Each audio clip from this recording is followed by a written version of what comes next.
Well, I'm just thrilled to see everybody here now. It means a lot to me that so many of his people that he knew in the past, new people that he helped with ringing is online. He made a big impact with whatever he did, whether it was in his professional life as an educator, and then his passion was ringing. I mean, he loved to travel, he loved to cook, he loved to garden, but his passion was ringing. And he loved the North American Guild. As everybody knows, he wanted to be at every event, everything. He just wanted to be involved 24/7. And it makes me feel good that so many of you taken time out of your day, evening to be on. And I want to hear what's going on. And like I said before, there will be an in-person service on the 19th of March, time to be determined. Everybody welcome. And I hope we have a nice crowd, and hopefully it'll be Zoomed. And I don't know what else to say. I'm glad to see so many people on tonight. It's very heartwarming. Thank you. Thanks. Madeline, are you able to hear me? I have you down as the first. Yep, I'm here.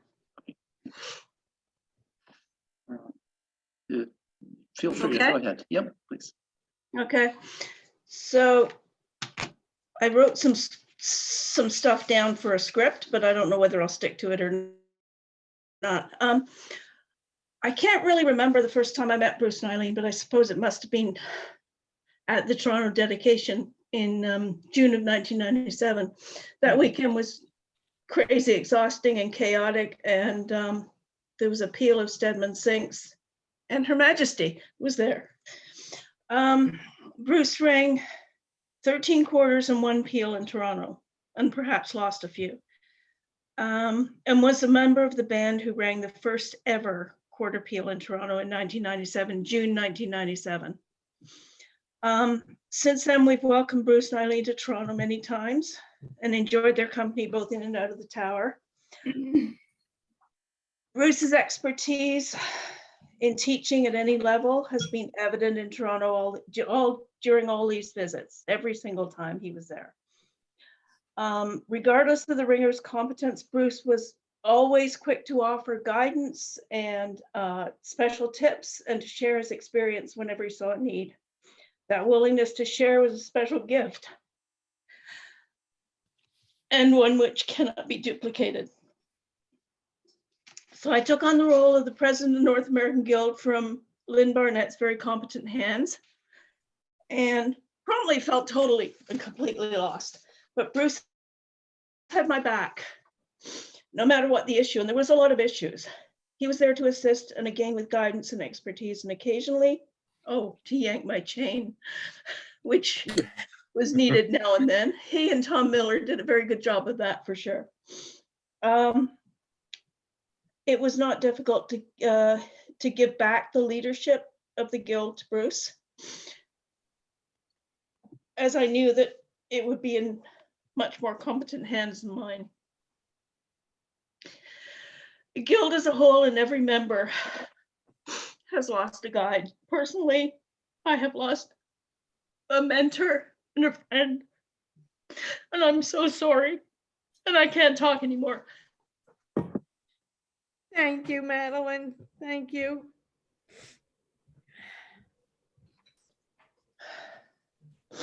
Sorry. Yeah.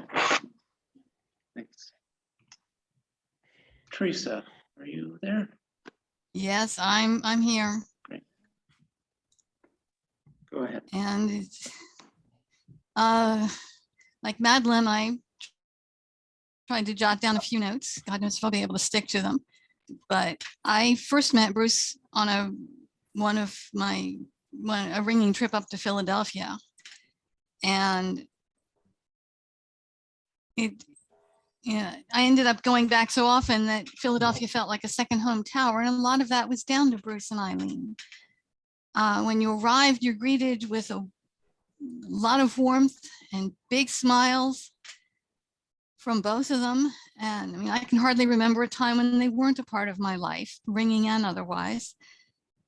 When you get up there and you spend your time between the tower ringing and the food spread, because Bruce and Eileen liked their food and their drink, and we would have, and it was good, and everyone enjoyed it. And you know, they liked the good things and they wanted to share them. That was Bruce. He liked to share the things he enjoyed. He had a wicked sense of humor and could put up with some antics, but he never tolerated bullshit or carelessness. He was very fond of pushing people out of their comfort zone, going outside of his comfort zone himself too, but never trying to force the issue. He would recognize when you could step a little further than you thought you could. And whether you succeeded or failed at it, he would congratulate you on at least having tried and frequently succeeding, to your own surprise, but not his. And always that smile. Madeline talked about the executive committee. I spent some years on that, and I know Bruce always made the meetings more interesting. He managed to keep things moving. He kept down the acrimony. I remember being invited on the first of many of their ringing trips. I must admit, the first year I did think it would be a little more touristy and visiting things around, but lost that illusion on the first trip. But I kept going for 19 years because of Bruce and Eileen. And I mean, we got to places where Americans visiting, much less American bell ringers visiting, was newsworthy. We would be greeted with news crews because Bruce took us to these beautiful and out of the way places. Of course, half of the adventure was getting there. Sometimes Bruce was driving at speed and then some, getting that van through the narrow roads of rural England in places where you never thought a van could go. And managed to find parking for it in places where parking was scarcer than hen's teeth. And navigating to get there with Bruce driving like a bat out of hell and Eileen trying to find out where we are before Bruce blew past the turn he wanted. And the entertainment value in the back, I assure you, was very high. We loved it. I've spent the last few years going through my notes, typing them up and sharing them with Bruce and Eileen. And I've been looking forward to getting together with them once all this COVID stuff was gone and having a good laugh over all the trips we made and all the fun we had. And now it's going to have to be with the memory of Bruce and knowing that. And with me, we'll do it, Teresa. We'll get together. But knowing that somewhere he's still going to be laughing and smiling and raising a beer and toast. So, and that's the Bruce we loved. Thank you, Teresa. Thank you. Faith, I had you next. Okay? Hello, yes, I'm here. As I thought about Bruce over the years, I thought of the many ways he's going to be remembered, the impact he made.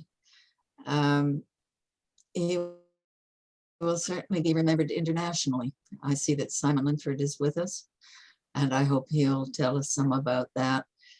His many years on Central Council and the many friends I'm sure he made around the world on those wonderful trips. Thank you for telling us about that, Teresa. I hope we hear some more, probably some good stories. He is immeasurably lost to North America. It's often been said that organizing bell ringers is like herding cats. And I think that's proven to be true over and over.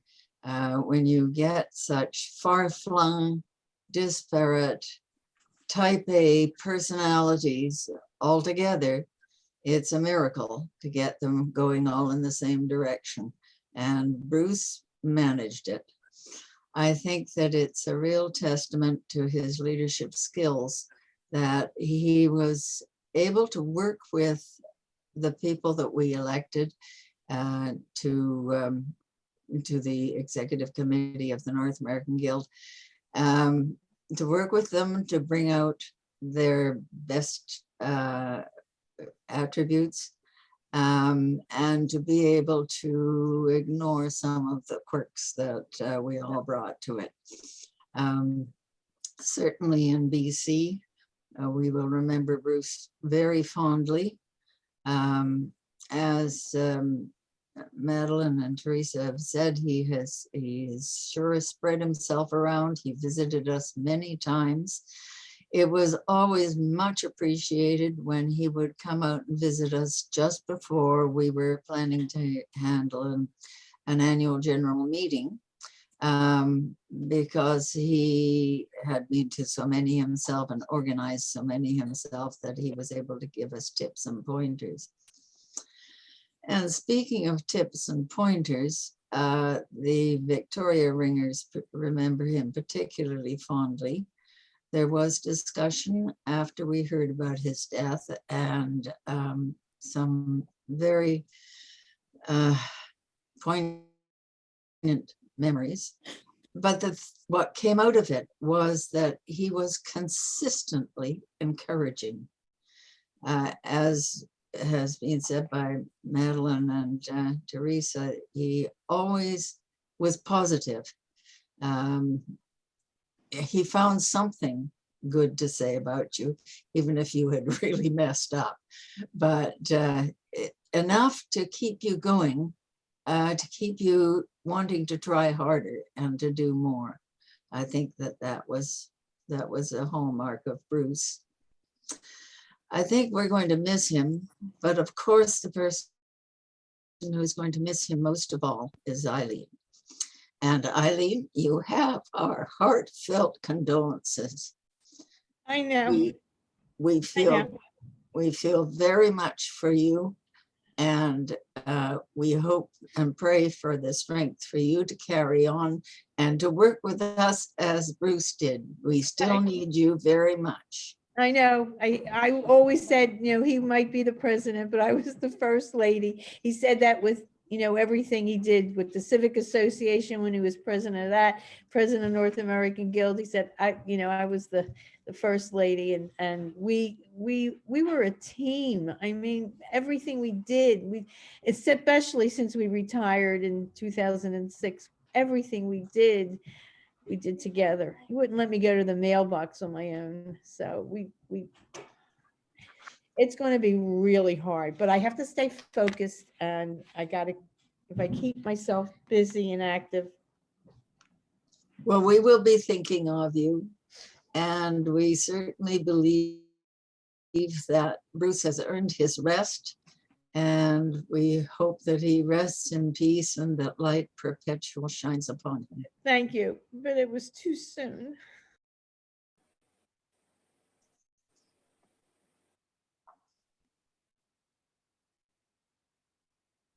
Thanks, Faith. Thanks very much. Simon, I have you next. Thank you, Tom. I think I knew Bruce probably for the least amount of time of anyone here, so I'm humbled to be asked to speak at all. Having listened to the tributes and those a week or so ago, I now wish I'd known Bruce better. and that our paths had crossed more often. I think I saw with my central council hat on, I saw an aspect of Bruce's ringing endeavours that you probably didn't see. His work for the central council. I expect he did far more years as a central council rep than I have. I'm not actually a rep now. I'm just the president. But he was very active. He didn't take a back seat. He was active in groups. In my time, he's been very active in the work groups focusing on marketing and PR and been a much respected member of those groups. We've got a little sub team at the moment who looking at the website, with chipping away at little issues, and they're some of the meetings I've enjoyed the most. Our Sunday evening meeting, well, Sunday afternoon meetings for you guys, but Sunday evening for me, with Bruce and Eileen sitting there huddled around their iPad. And I now know that Bruce was probably in dozens of other such little groups making this contribution. And Eileen, I hope that in due course you're going to rejoin our little group with Alan and Ian. Would be good to see you back. Thank you. Definitely. I definitely will. I just have to find out when the next meeting is. So yes. Bruce kept the calendar. He kept Oh, right. Okay. and he always would write it down. So I just started today to keep my February calendar. I don't know if anybody can see it, but I've got meetings scheduled, all kinds of things, but I've got to do it myself now. So, but thanks, Simon, for wanting to keep me on the Good. team. Yeah, so I just want to say, Bruce is one of those people who the ringing stage around the world. Lots of people have got to thank Bruce for. He's one of those. One of those people who lots and lots and lots of people know. It's a concept. Being known around the world is a concept that non-ringers don't really understand, but we sort of get. But he's influenced many people, and on behalf of those, we'll miss him very much. Thank you. Thank you, Simon. Thank you. Thank you, Simon. Beverly, are you ready?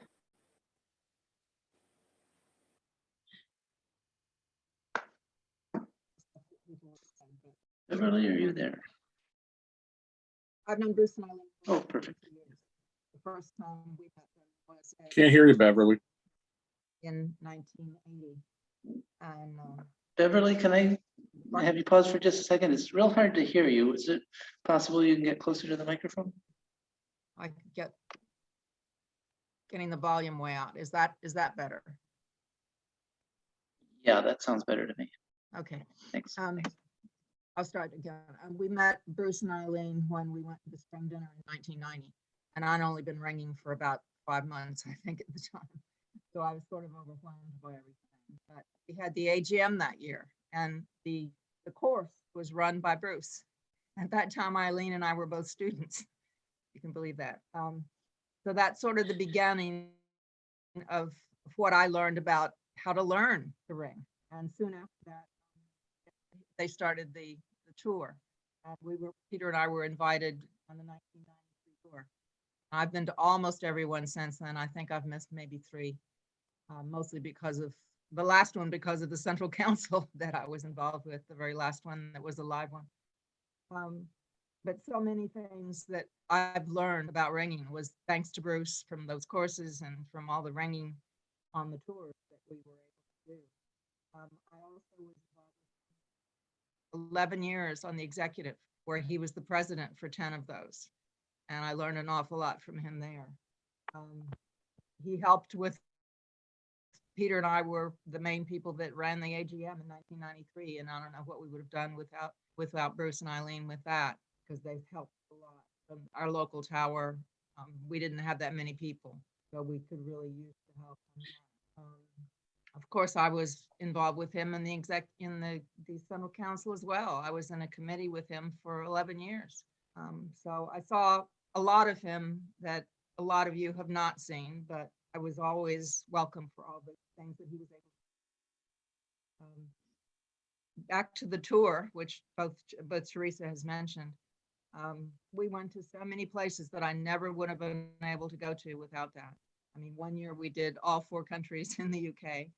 We've been to Australia, New Zealand, South Africa, Channel Islands, all these places that I would never have imagined going to.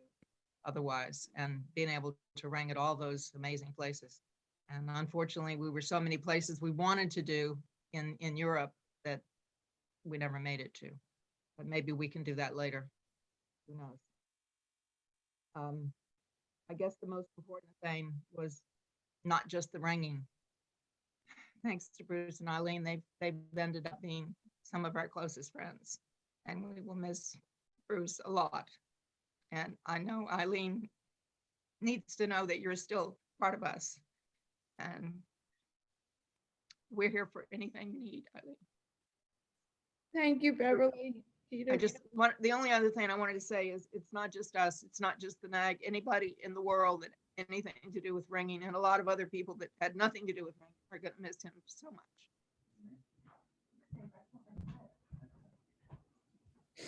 Thank you. I had Brian next. Are you? Yep. Can everybody hear me? I didn't write anything down. I'm just going to do kind of stream of consciousness because that's kind of how I work. I met Bruce first in 1997. I had reached out to the website that the Philadelphia Ringers had that was put up by David Mills, and I had started ringing the bells at St. Mark's Church. That was before they were rehung for change ringing. And I said to the people at St. Mark's, how come we can't make the bells go ding, ding, ding, ding, ding, ding, ding, ding? Oh, they said that's change ringing. They do that in Chestnut Hill. So I contacted David Mills, and he said, oh, come up and watch us ring.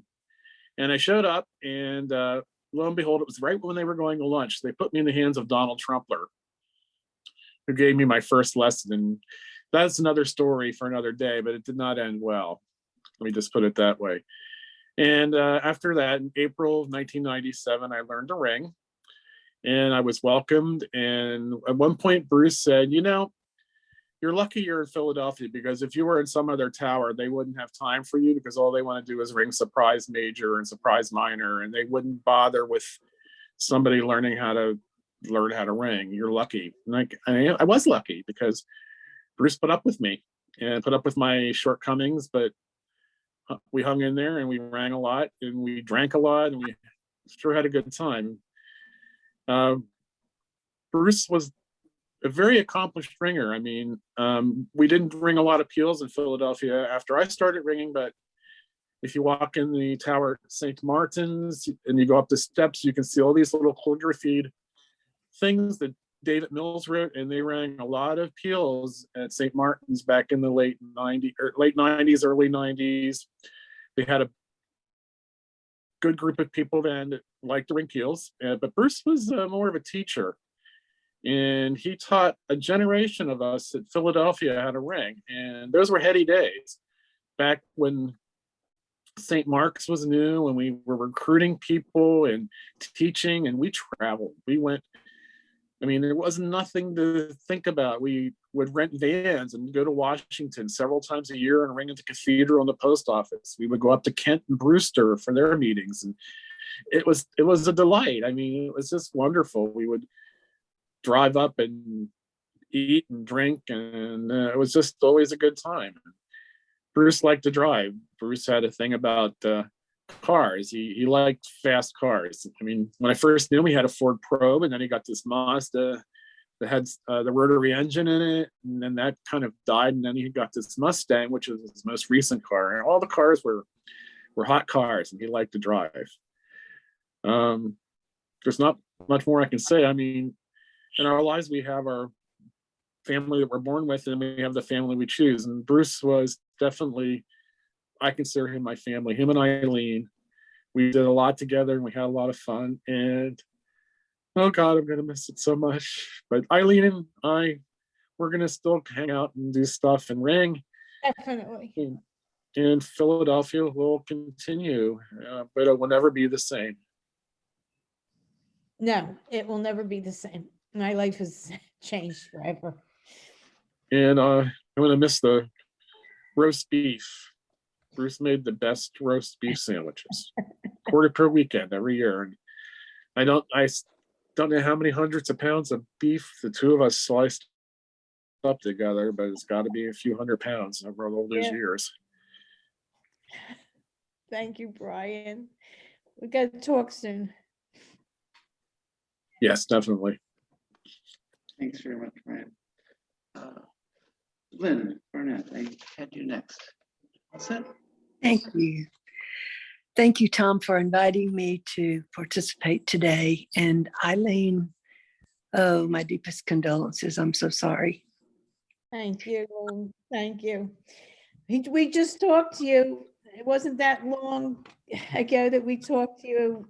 I know he always tried to stay in touch with as many people as he could on a regular basis, but with all the commitments he had, he couldn't. But he just knew people were always there for him, like you were for him with the ballot and the election and all that stuff. And he didn't like to do it online or send emails. He liked to pick the phone up and get that human contact, which is missing in a lot of ways with a lot of people now. He just like him, and he would be, as we say in English, in Jewish, kvelling now, to see all these people online talking about him now. Oh, it's so true. He was always so engaging and so enjoyable to talk to. When I think about losing Bruce, I think, of course, his larger than life personality, but I think of all that we have enjoyed in the North American Guild because of Bruce and his interest in organizing ringing and teaching ringing. And we're all the beneficiaries of all of that. And it's going to leave a huge hole since he won't be able to do that anymore. I'm sure somebody will step up, maybe several somebodies will step up, but we all had many opportunities to learn ringing and participate in ringing because you and Bruce were always planning, always encouraging, always inviting.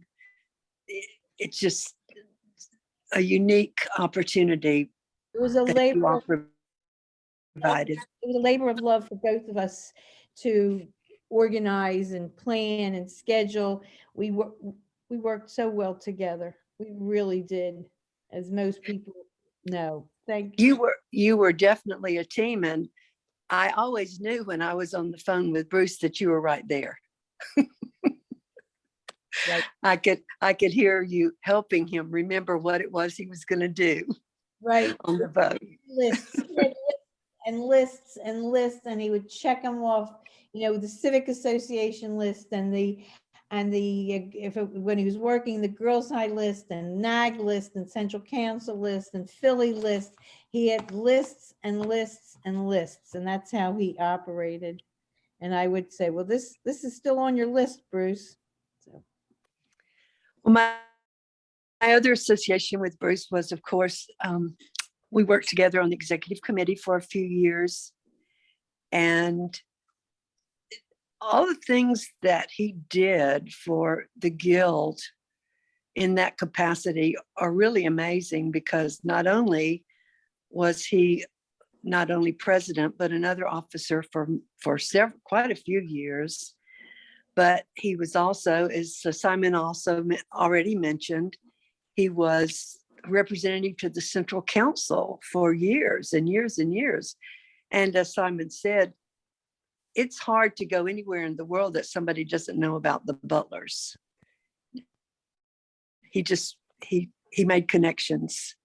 The other thing that he did, I don't know if we still use it or not since we have computers now, but Bruce operated the book service for the Guild for quite a long time. And I know that this is one way that people who had no connections in their hometowns could learn more about ringing through the book service. So I won't keep what everybody else said already. I'll go along with that. But I'll also say that if heaven is heavenly, I think that Bruce has already organized Court Appeal Weekend, and he's been elected president of the Paradise Guild Rest in peace, Bruce. Thank you, Lynn. Thank you. Allison, had you ready? Yeah, I just that it was shocking to hear this news. Can everyone hear me? Yes. Yeah, Good. it was really caught me completely off guard, and I am so sorry, Eileen. When I was living in Philadelphia, and you two, all of you, everyone there showed me so much kindness. It was like, I mean, I couldn't even like understand at the time what was going on. It was just that incredible and nice. And you and Bruce were like so supportive. Everything everyone said about how supportive and encouraging he was, and like pushing you past your comfort zone, but like never too far, is like 100% in line with my experience. And I think the other thing that stood out to me was that for the entire time I was living in Philadelphia and ringing and going to practice there, with you and Bruce and like Brian, I see you here, and I'm sure there are a couple other people, was that I didn't know that Bruce was like president or on the executive committee or anything of like the North American Guild of Changeringers. It was just like part of the routine, like, you know, like, I don't know what the word is, just humble, or, but like in a really good way. But I didn't even like, you know, no one had this sense of like self-importance that's like all puffed up. And it was like, it made it just makes ringing like so, like, what a wonderful, I'm so glad to have this in my life. And I'm really glad that you and Bruce got to be in my life for that time. And I'm really gonna miss him, and I miss you. Thank you. Thank you, Allison. Come back to Philly and ring with us again. I will.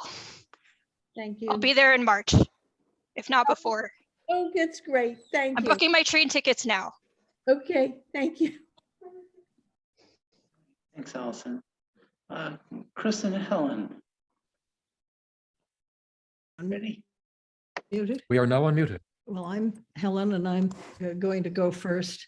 And before I forget, Eileen, my two sisters, my brother, and both my children send you their condolences. They know that we have known and loved you for over 30 years, and they were as shocked as anybody to hear. And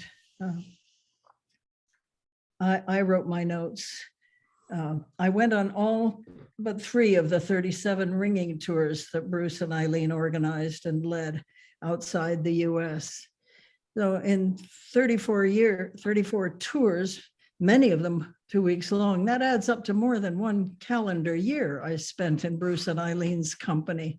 Of my 80 years, I have spent a long time with them in the van, in the restaurant, here, there. Of course, I was always impressed by Bruce's complete grasp of ringing. He could ring almost any method without looking at diagrams or writing it out. He could conduct setting people straight when they needed it. But I'm not going to talk anymore about his ringing. Others have done that and will be doing that. Let me state right away that Bruce and Eileen were all but inseparable. The tours were carefully organized, almost always ran smoothly, and were huge fun, but there is no way to tease apart what was Bruce's contribution to the planning, effort, and execution, and what was Eileen's. They were a team. Bruce loved knowledge, and he particularly loved his native England. On our tours, I brought copies of printouts of information about the locales that we would be visiting, copies from books that we have, and later on copies that I got from the web, or places we would be near. And I read those aloud from my seat in the back of the van as he drove along from one place to another, as Teresa says, often at high speed and with complications. I would have to stop while there was a discussion in the front about whether or not a turn had been missed or was coming up. Bruce relished those pieces of information and would contribute additional tidbits from his own knowledge. Even more particularly, he loved taking us to significant historic or beautiful or interesting places. And on most tours, there was an afternoon treat devoted to enjoying such a place. Think Balmoral, the royal castle in the royal estate in Scotland. Culloden battlefield, where Bonnie Prince Charlie was decisively defeated in 1745. Runnymede, where Magna Carta was signed. The Jersey Zoo, founded by Gerald Durrell, the man who wrote My Family and Other Animals. And Sissinghurst, a grand mansion and beautiful grounds in his native Kent. We visited all those and a couple of dozen more. On our overseas tours, even more marvels were scheduled. In South Africa, we went to a safari park for several days and toured Soweto and saw Nelson Mandela's house, went inside it. In New Zealand, we toured a winery. We visited the Albatross Center and had a delightful penguin experience.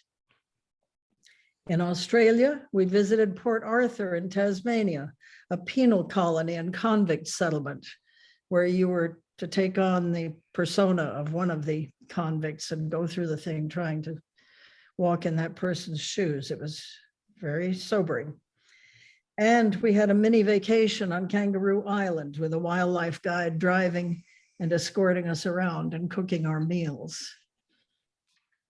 On a ringing tour, each day's schedule consisted of ringing in 3 towers in the morning, having a pub lunch, ringing at 4 or even 5 towers in the afternoon, having a quick dinner if we were going to an evening practice, or a more leisurely and ideally a gourmet dinner if the evening was free. That schedule was, of course, modified if we were in a part of the country where the towers we were going to ring at were far apart. This rigorous schedule was strictly enforced, and Bruce's wrath would come down on the head of somebody who dared to get back to the van a bit late because he or she had been taking pictures or going to the bathroom.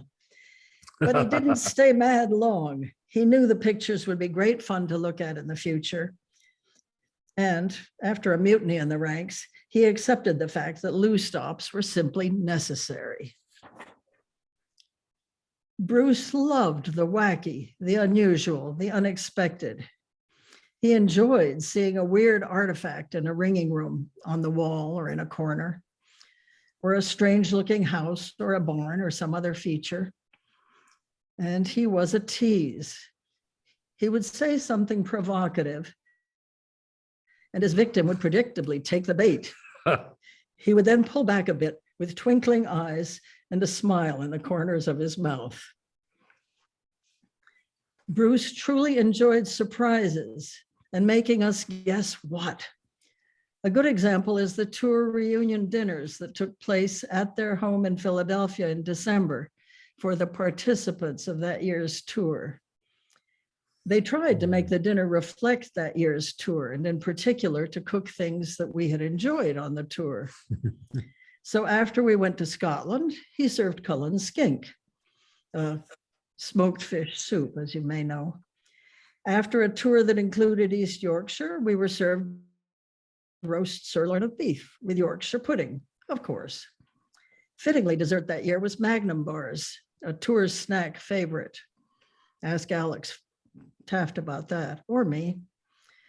After a couple of tours to places with lots of sheep, we had lamb shanks. After the South Africa tour, we had prawns peri-peri, yellow rice with raisins, and amarula cheesecake. But the menu was a closely kept secret, even while we enjoyed the drinks and appetizers, always including Bruce's famous sausage rolls, full caps, until we were allowed into the dining room to take our seats. Similarly, the menu for the annual dinner celebrating the vernal equinox, AKA the spring dinner, was not revealed until we were allowed into the parish hall at St. Martin in the Fields.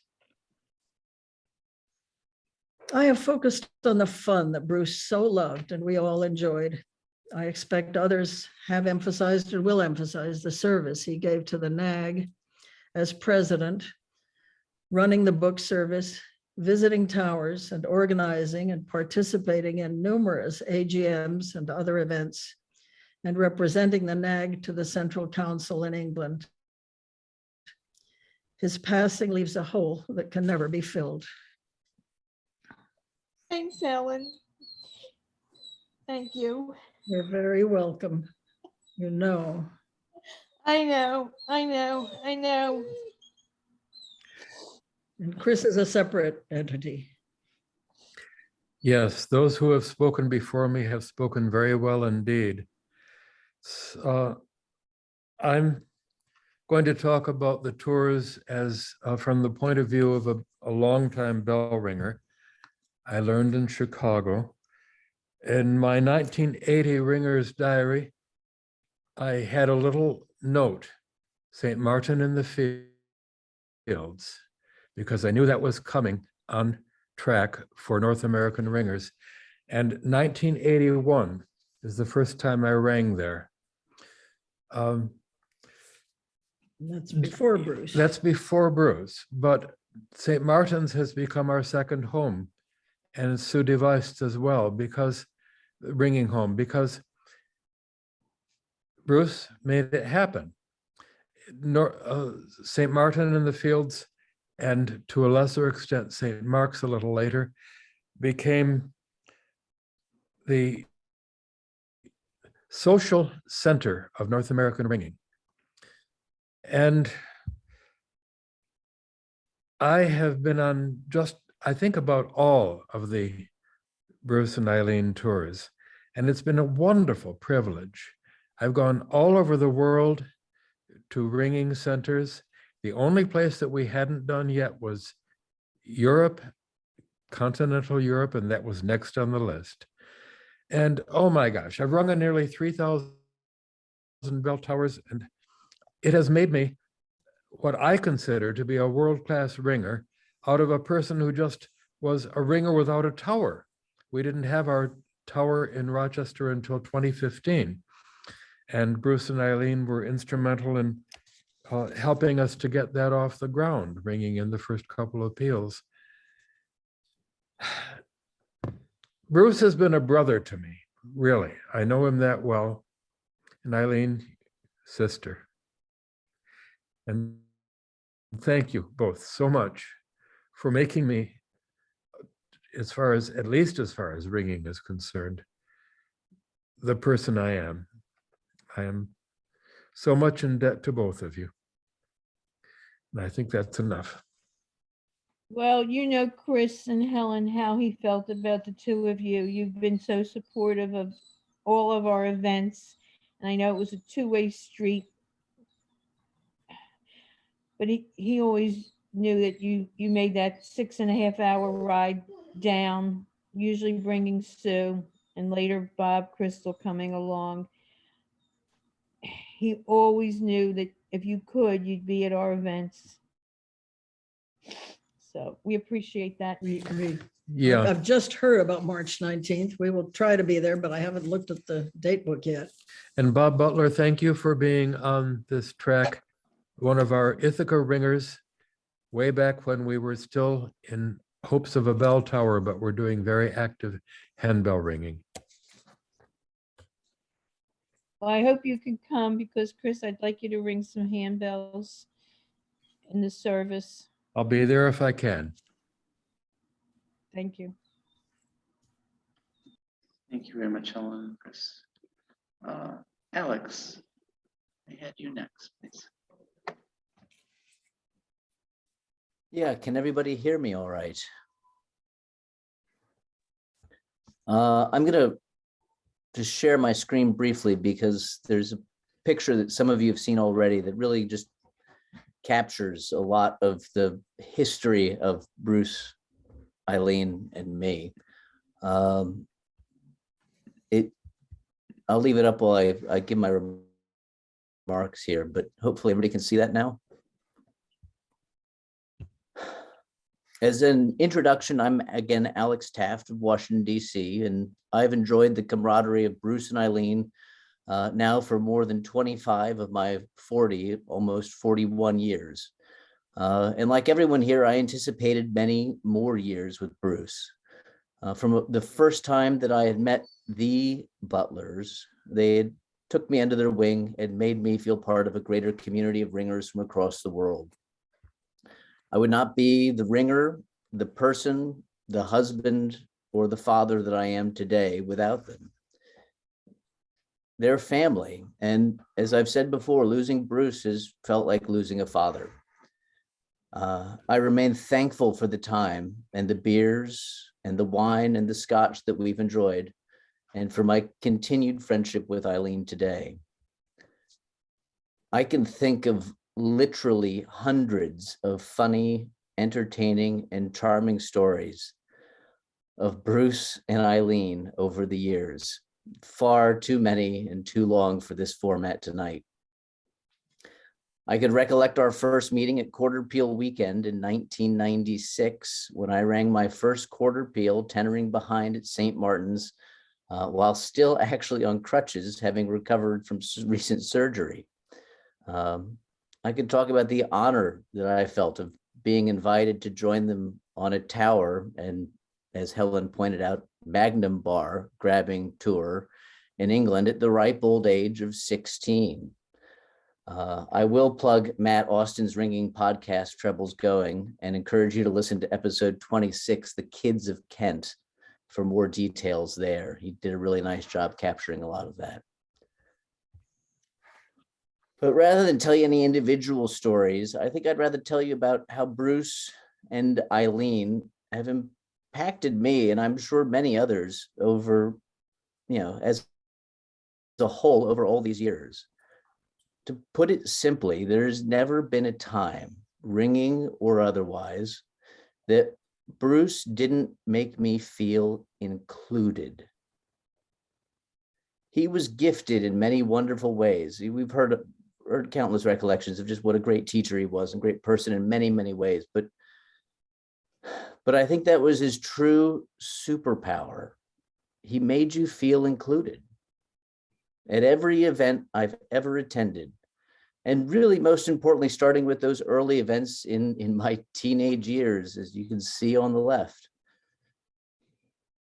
I was made to feel not just welcome, but necessary, needed somehow. It could be running a ringing session, tapping a keg in my later years, chopping lettuce, calling some bit of ringing, be it a quarter, a peal, or just, whatever. Rolling tables away at the end of the night, sweeping a floor. Bruce always inspired a sense of necessity to the cause at hand.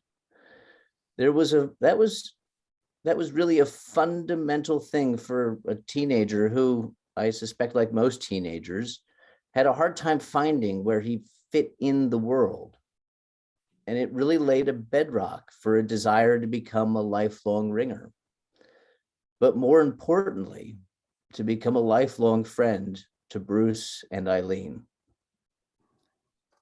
This wasn't completely apparent to me until sometime in my 20s, when I might not go so far as to say that I would call myself an adult, but I certainly, at a point, knew where I had to prioritize and make decisions. I knew that I always wanted to support Bruce and Eileen. And the best way I knew how to do that was to be at every event I could and do whatever was needed. The time we all spent bantering back and forth over the kitchen at St. Martin's while slicing roast beef, or going to the pub, most memorably the Black Sheep, gossiping about this or that, or discussing more serious matters, and who knows, sometimes even politics came up. It was all an amazing gift made possible through Bruce's charisma, focus, and intent. His memory will live on not only in these recollections today, but in the many, many stories that will be relived again and again over pints and pints in the pub. The loss for us all, but most especially for Eileen, is immeasurable. But we can take some solace in knowing that we are all better people today for having known and loved Bruce Butler. So I would encourage everyone, if you're like me, I grabbed a couple, to raise a glass or a cheer and say to Bruce. To Here. Bruce. Cheers. That's how he ended all of his correspondence was cheers. Thanks, Alex. Love you, Eileen. I love you too. Thanks, Alex. Thanks. Porter. You're the last speaker that I know about, but as I say, others let me know. Eileen, I think you and all of us should be terribly flattered at the number of people who turned out for this little testimonial. Bruce was an extraordinary individual. Everybody, especially those of us who are technologically challenged, such as myself, to take part in this, thank you. I've been extremely impressed with the eloquence shown by everyone in their testimony and their attempts to get across who Bruce Butler was. Lynn early on used the term bigger than life, and that was one of the notes I'd made to myself because he truly was. Bruce was one of the very, very early participants in the 3 Towers upwards now to the 7 Towers Festival, and was always available not only to assist with ringing, but organizing, helping with anything that happened to come along. Always tended to look upon Bruce as a representative of North American ringing, but more than that, an ambassador for North American ringing. He made North American ringing respectable. I have this sense of British ringers having a feeling about how the colonists might ring and how poorly they must do it. And then Bruce would demonstrate that no, the North American Guild of Change Ringers is actually quite a respectable group. Until, of course, they came to Little Rock, and then we met every low expectation they had, but that's another story. Thoroughly enjoyed all of my time with Bruce. I was honored to spend 3 years on the executive committee with him. And not to say that we did not disagree from time to time, but there was never a time when I didn't know that Bruce didn't have the best interests of the North American Guild in mind. And that is high praise. Many of you who are as old or almost as old as I am may remember a really cheesy movie that came out in the early 70s called Brian's Song. It was the story of Gale Sayers and Brian Piccolo, who played professional football for the Chicago Bears. Brian was struck down with cancer early and died prematurely. The friendship that Gale Sayers and Bruce and that Brian had led to a eulogy of sorts that Gale gave that I thought was extremely fitting. It seemed appropriate for what we're talking about today. In the discussion, in the eulogy that he gave to his teammates about Brian, he made the comment, "We should not remember how Brian died, but instead we should remember how he lived. Oh, how he did live." God bless you, Eileen. Thank you, Porter. He loved living. He loved living. He just loved everything. He just loved living.